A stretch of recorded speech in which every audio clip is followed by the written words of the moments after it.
در این آیه شریفه اطاعت امر رو تاکید داره.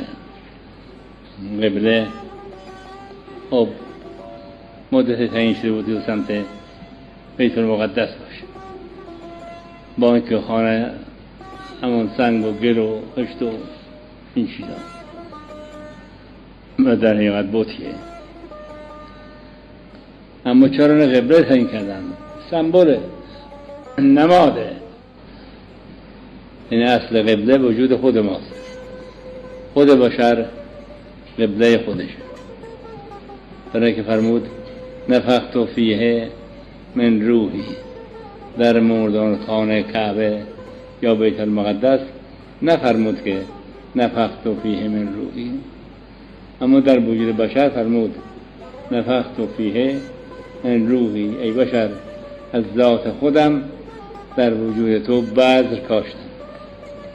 تمام اینا سمبل است برای اینکه ما به خود توجه کنیم.